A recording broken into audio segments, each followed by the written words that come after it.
দিল্লির আকাশ তখন উত্তপ্ত, আর হিন্দন বিমান ঘাঁটির সেই নিরিবিলি টারম্যাক যেন ইতিহাসের এক বিশাল বাক পরিবর্তনের নীরব সাক্ষী হয়ে রয়েছে।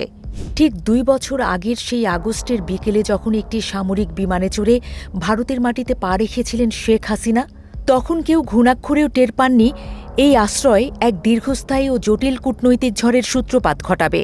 সময় গড়িয়েছে, আর সেই সাময়িক আশ্রয় এখন পরিণত হয়েছে দুই দেশের সম্পর্কের সবচেয়ে বড় অস্বস্তির কাঁটায়।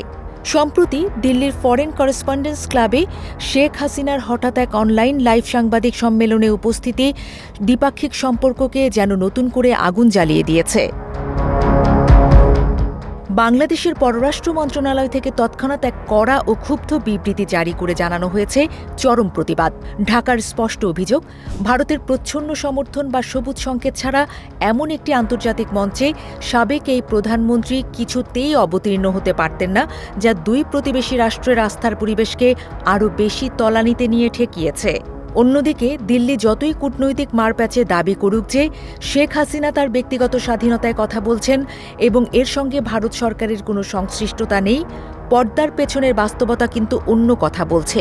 বছরের পর বছর ধরে জমে থাকা এই অতিথি প্রীতি এখন ভারতের নীতি নির্ধারকদের কাছেও ধীরে ধীরে এক বিরাট রাজনৈতিক ও কূটনৈতিক বোঝা হয়ে উঠছে। একসময় ভারতের জাতীয় নিরাপত্তা উপদেষ্টা অজিত দোভাল নিজে নিয়মিত যোগাযোগ রাখতেন এবং পরিস্থিতি সামাল দিতেন, কিন্তু সময়ের সাথে সেই ঘনিষ্ঠতায় ভাটা পড়েছে।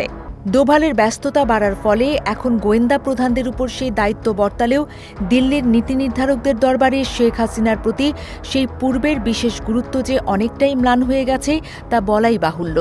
পর্দার অন্তরালে চলা নানা আলোচনাতেও উঠে এসেছে এক অন্য চিত্র। ভারতের পক্ষ থেকে আওয়ামী লীগের ভবিষ্যৎ কৌশল বা নেতৃত্ব পরিবর্তন নিয়ে নানা পরামর্শ বা ইঙ্গিত দেয়া হলেও শেখ হাসিনা তার কঠোর ও অনড় অবস্থান থেকে এক চুলও নড়েননি, যা খুদ ভারতীয় আমলা বা কূটনীতিবিদদেরও বেশ বিরক্ত করেছে।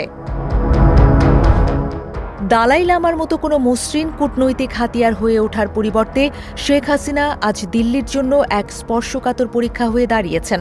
বন্দি প্রত্যর্পণ চুক্তির আওতায় তাকে ফেরত পাঠানোর জন্য ঢাকার বারবার কূটনৈতিক তাগাদা সত্ত্বেও ভারত সরকার মুখে কুলু পেটে বসে আছে। এই বহুমুখী টানাপোড়েন আর ভূরাজনৈতিক জটিলতার আবর্তে দাঁড়িয়ে এখন বড় প্রশ্ন হয়ে উঠেছে, কতদিন এই অস্বস্তিকর পরিস্থিতি বয়ে বেড়াবে ভারত? গাজিয়াবাদের সেই নিরিবিলি বিমান ঘাঁটি থেকে শুরু হওয়া নাটকীয় অধ্যায় আজ এমন এক অগ্নিগর্ভ মোড়ে এসে ঠেকেছে, যা দক্ষিণ এশিয়ার রাজনীতিতে যে কোনো মুহূর্তে নতুন কোনো বিস্ফোরণের বার্তা দিচ্ছে।